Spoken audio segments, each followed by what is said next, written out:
My name is Nqobile, and I'm an alumni of Sisonke Boys Club.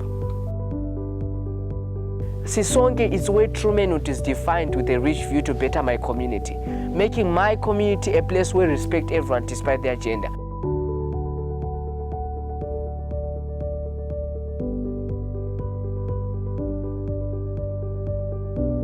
I come from a family of 4. We stay with our grandmother. I've got 2 siblings, both girls. So I grew up in a community where we called it a patriarchal. I grew up in a patriarchal community. If you are a man, you don't have to wash dishes. Gender equality didn't exist. You are defined with the masculinity. You know, you shouldn't talk about all those stuff like menstruation and stuff like that. We had neighbors sometimes. You know, some of the wives of the neighbors were being beaten up, abused to a certain way that we also had to enjoy that, okay, you have to treat a woman like this. A woman has to be like this. You know, so it also affected the family whereby we say, okay, I don't have to treat a woman with dignity and pride. Now when I got into the club, they taught me about behavior. I didn't used to greet elders. When I meet you on the road, I would just pass by. But when I got into the club now, they taught us about behavior change and all those stuff. A man who is against negativity. That was the first point that I caught. I began to understand. It didn't happen there and there. It took me months for me to understand the Sisonke part. I'm Dokas Mapena. I'm the grandmother of Nqobile Mapena. He was not interested in most of the things which we're doing if we are together at home, like cooking, like fetching water, like washing. But she started to learn what we should work together as a team to do everything at home. So, you know, we used to go to separate schools. So when she comes from school, she will wash dishes. When I come to school, I'll just change my uniform. She has to wash my uniforms.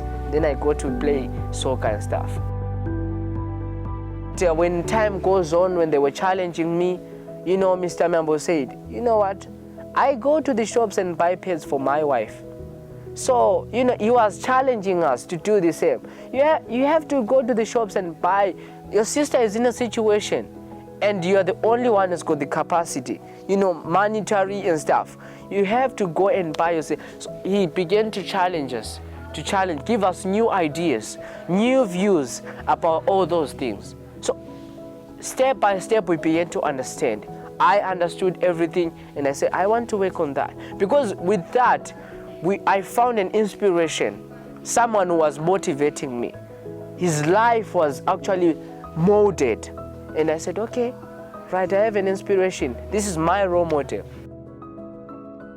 I remember when the time I introduced my younger sister to the club and say, let's go to Sisonke. There's a girl, they have opened girls club. Let's go. You understand a lot of things. So when she got there with the knowledge that she acquired from the club, we now had to stand, film together now. This is a boy and a girl.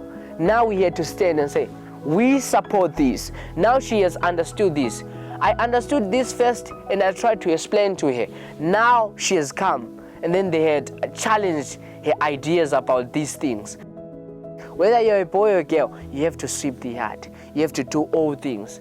Don't say this is for men, this is for women. We have to work hand in glove and build a brighter future in a community that is free from inequality. That is my dream. To just grow the community, to tackle poverty, to actually break the cycle of teenage pregnancies, break the cycle of drugs, break the cycle of taking alcohols. All those cycles have to be broken. We need to create one cycle, a cycle of empowerment, empowering those youth to be well ready, to also support themselves in that platform. Yeah. I am seen, I am heard, I am believed in.